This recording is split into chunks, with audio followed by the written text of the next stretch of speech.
उनके अंदर चलती है एस्ट्रस साइकिल। इस साल नीट में भी क्वेश्चन आया था, देखो नीट में आया था। मेंस्ट्रुअल फेज में होगा क्या, दो जगह देखना, यूट्राइन वॉल में क्या होगा और यहां पर ओवरी के अंदर क्या होगा, दोनों स्टेज पे निगाह करना। अब कहानी चालू होगी किसकी, आप बोलोगे अब कहानी चालू होगी सर मेंस्ट्रुअल साइकिल की। एक्चुअली यहां पर भी वही है, पर यहां डिफरेंट फेजेस हैं जो एकदम ब्रेन में सेट करने वाले हैं। ठीक है, ये एक साइकिल है जो फीमेल में स्टार्ट होती है। कहां से कब स्टार्ट होती है, वही 11-12 साल वाली उम्र, 11-12 साल वाली उम्र। क्या इसको बोलते हैं साइकिल को, इस साइकिल को बोलते हैं मेंस्ट्रुअल साइकिल। ठीक है, और उस एज को बोलते हैं जब स्टार्ट होती है मिनार्के, और कब तक चलती है मेनोपॉज, यानी जब स्टार्ट होती है साइकिल उसको बोलते हैं मिनार्के, 11-12 साल वाली उम्र, और कब तक चलती है 50 साल की उम्र तक चलती है। अकॉर्डिंग टू एनसीईआरटी उसको बोलते हैं मेनोपॉज, क्योंकि वहां साइकिल रुक जाती है। क्लियर है बिल्कुल, okay. Reproduction in organism botany में चलेगा, ठीक है, तरुण सर कराएंगे आपको, टेंशन मत लो। ठीक है, क्योंकि वो डिलीटेड टॉपिक में होगा इसलिए सर हो सकता है उसको लास्ट में लेंगे, हो सकता है। ठीक है, ओके। जूलॉजी यहीं से स्टार्ट होगी, अभी इसमें कोई डिलीटेड टॉपिक नहीं है, स्टार्टिंग में सिर्फ एक ही डिलीटेड टॉपिक है इसमें। ठीक है, strategy for enhancement in food production, उसमें जूलॉजी वाला पार्ट, ब्रीडिंग वाला पार्ट मैं लास्ट में कराऊंगा, टेंशन नहीं करो, एकदम परफेक्टली लेके चलेंगे। तो बेसिक समझ में आया। तो आज हम क्या पढ़ने वाले, मेंस्ट्रुअल साइकिल। कितने दिन की होती है ये साइकिल, आप बोलोगे सर ये 28-29 प्लस माइनस 2 डेज हो सकते हैं, 28 से 29 दिन की होती है, प्लस माइनस 2 डेज हो सकते हैं। क्लियर है बिल्कुल, क्लियर है बिल्कुल। ठीक है, ये फीमेल, कौन सी फीमेल, आप बोलोगे प्राइमेट्स। ठीक है, स्पेशली, ठीक है, एप, मंकी, ह्यूमन, ठीक है, इनके अंदर चलती है। अदर देन प्राइमेट्स, जो प्राइमेट नहीं है उनमें कौन सी साइकिल चलती है, उनमें एस्ट्रस साइकिल चलती है, वो अलग साइकिल है, एस्ट्रस साइकिल, नाम पता होना चाहिए। अदर देन लिख सकते हो, नोटेबल पॉइंट, ह्यूमन, ठीक है, एप और मंकी जो होते हैं, ठीक है, जो प्राइमेट्स हैं, इनके अंदर तो मेंस्ट्रुअल साइकिल चलती है इनकी फीमेल्स में, और अदर देन प्राइमेट्स जो मैमल्स होते हैं उनके अंदर चलती है एस्ट्रस साइकिल। इस साल नीट में भी क्वेश्चन आया था, देखो नीट में आया था, और जबकि एस्ट्रस साइकिल का तो जिक्र है ही नहीं एनसीईआरटी में। समझ में आ गया। तो कभी कभी कुछ चीजें आउट ऑफ एनसीईआरटी आ जाती हैं, जूलॉजी में ही आती हैं, बॉटनी लग पूरी एनसीईआरटी से मिल जाती है, पूरी फुल एनसीईआरटी से मिल जाती है।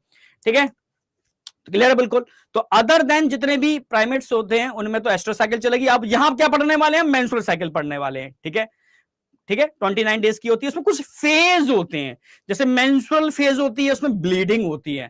ठीक है, फिर सेकंड फेज की हम बात करेंगे, प्रोलिफरेटिव फेज या फॉलिक्यूलर फेज, जिसमें फॉलिकल का डेवलपमेंट होता है।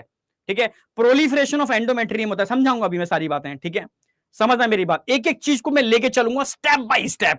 तो सबसे पहले मैं बात करूंगा मेंस्ट्रुअल फेज। मेंस्ट्रुअल फेज कितने दिन की बताई थी मैंने, 1 से 5 दिनों की, 1 2 3 4 5, 1 से 5 दिनों की मेंस्ट्रुअल फेज होती है। तो मेंस्ट्रुअल फेज में होगा क्या, दो जगह देखना, यूट्राइन वॉल में क्या होगा और यहां पर ओवरी के अंदर क्या होगा, दोनों स्टेज पे निगाह करना। मैं स्टार्ट कर रहा हूं मेंस्ट्रुअल फेज, तो जगह देखो, मेंस्ट्रुअल फेज में यूट्राइन वॉल के अंदर क्या होगा, ओवरी के अंदर क्या होगा, समझना मेरी बात। ठीक है, मेंस्ट्रुअल फेज में अब देखो क्या होगा, मेंस्ट्रुअल फेज में देखो ये ब्लीडिंग हो रही है, ये ब्लीडिंग हो रही है, समझ में आया, ब्लीडिंग हो रही है। और ध्यान से देखोगे यहां मेंस्ट्रुअल फेज में जब ब्लीडिंग होती है तो प्राइमरी फॉलिकल तैयार होते हैं आगे बढ़ने के लिए, प्राइमरी फॉलिकल तैयार होती है आगे बढ़ने के लिए, समझ रहे हो। यहां ब्लीडिंग हुई, यहां प्राइमरी फॉलिकल तैयार हुए। ठीक है,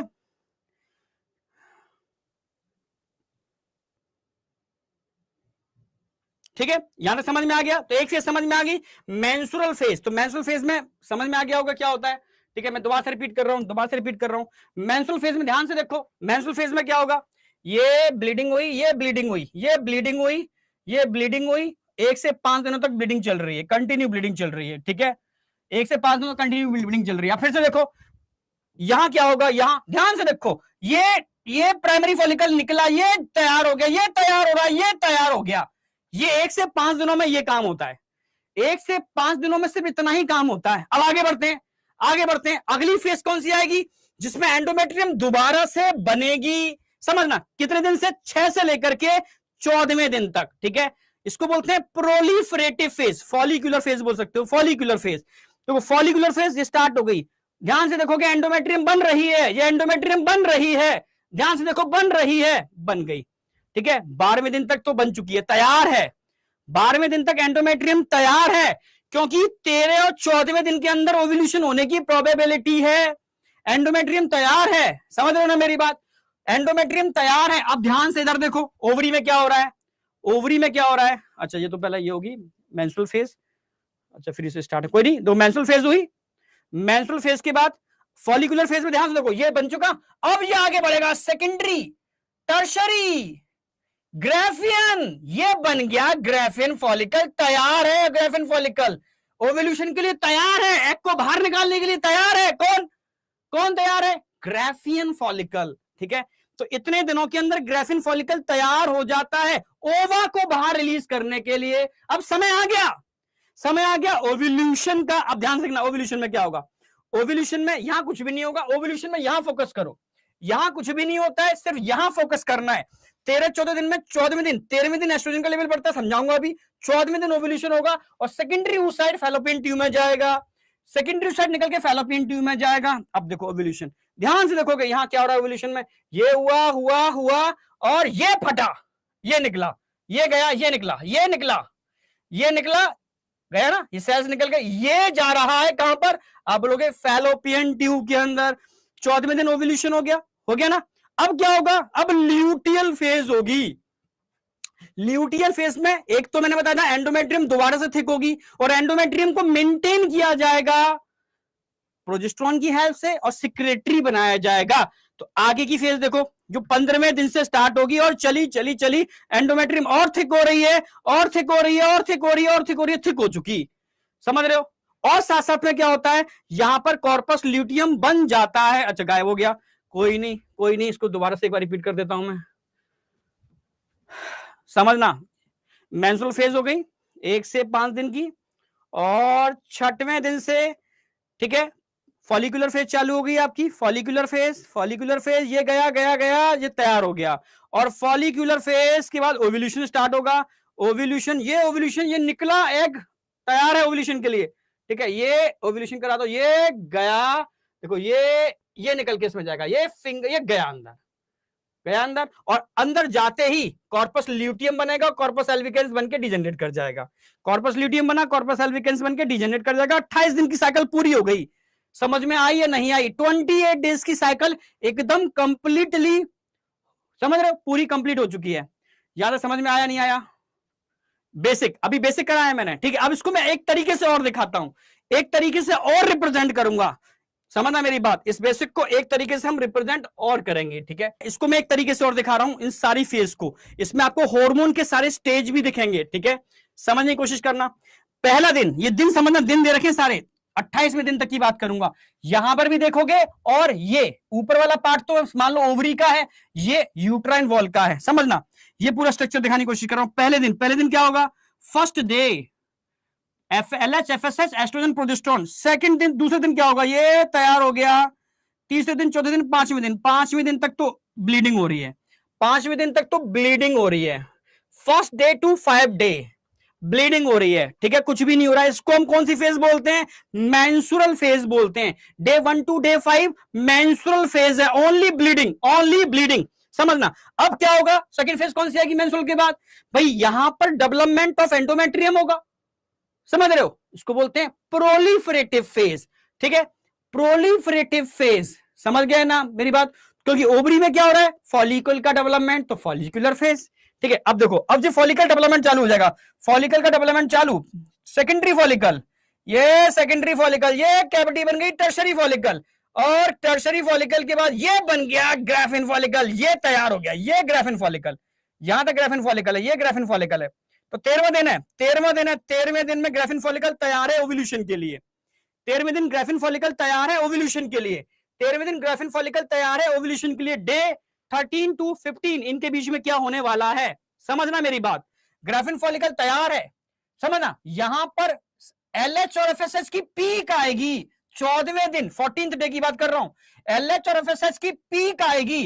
अब तक एस्ट्रोजन का लेवल बढ़ चुका था, अब आगे प्रोजेस्टेरोन भी बढ़ेगा, क्योंकि बढ़ा हुआ एस्ट्रोजन ही तो इस फॉलिकल का डेवलपमेंट कर रहा था, ये बढ़ा हुआ एस्ट्रोजन फॉलिकल का डेवलपमेंट कर रहा था। अब समझना, अब ओव्यूलेशन करा देते हैं। 14वें दिन क्या हो जाएगा? ओव्यूलेशन। 14th डे क्या हो गया? ये हो गया ओव्यूलेशन, ये गया, ये गया, ये गया, और ये हो गया ओव्यूलेशन, ये निकल गया ओवा। ओवा कहां चला गया? फैलोपियन ट्यूब के अंदर। ओवा कहां चला गया? फैलोपियन ट्यूब के अंदर। अब ये जो फटा हुआ पार्ट बचा था ये ग्लैंड में कन्वर्ट होगा। 15वें दिन से चालू ये बन गई gland.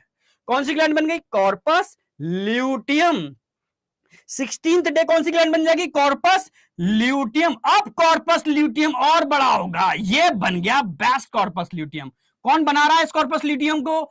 LH hormone. LH hormone corpus luteum को बना रहा है। और कॉर्पस ल्यूटियम क्या रिलीज करेगा? ये कॉर्पस ल्यूटियम एस्ट्रोजन को भी रिलीज कर रहा है, और एस्ट्रोजन को भी रिलीज कर रहा है और प्रोजेस्टेरोन को भी रिलीज कर रहा है। फिर 24 से 25वें दिन आकर के ये और होगा, बड़ा हो जाएगा। बड़ा होते ही डाउन होना चालू, डाउन होना चालू, डाउन होना चालू, और ये खत्म खत्म खत्म खत्म। 28वें दिन पर ये बन गया कॉर्पस एल्बाइकेंस। क्यों बन गया? क्योंकि यहां पर अचानक से LH कम होना चालू हो गया। LH कम होना चालू हो गया, और LH कम होते ही ये डिजेनरेट कर जाता है, बन जाता है कॉर्पस एल्बाइकेंस। समझ में आया? तो इस तरीके से भी ये पूरी साइकिल समझ में आई होगी कि किस स्टेज पर क्या हो रहा है, कौन सी पीक कब आ रही है। समझना, फिर से बता रहा हूं मैं, फिर से बता रहा हूं। पहले दिन से 5वें दिन तक क्या हो रहा है? ध्यान से देखो, मेंस्ट्रुअल फेज। फिर 5 से लेकर के 13वें दिन तक follicular phase, development of follicle, या एंडोमेट्रियम के अंदर एंडोमेट्रियम बन रही है तो आप बोल सकते हो उसको, ठीक है, प्रोलिफरेटिव फेज, क्योंकि प्रोलिफरेशन बोलते हैं। 14वें दिन क्या होगा? ओव्यूलेशन। 14वें दिन क्या होगा? ओव्यूलेशन। और 15वें दिन से लेकर के 28वें दिन तक की फेज को क्या बोलेंगे? Luteal phase, development of corpus luteum और कॉर्पस एल्बिकेंस। अब किस दिन कौन से हार्मोन की पीक कहां आती है, किस दिन कौन सा, समझ रहे हो, एस्ट्रोजन प्रोजेस्टेरोन की पीक कहां आती है, एक एक चीज क्रिस्टल क्लियर हुई होगी दिन के हिसाब से। समझ में आया?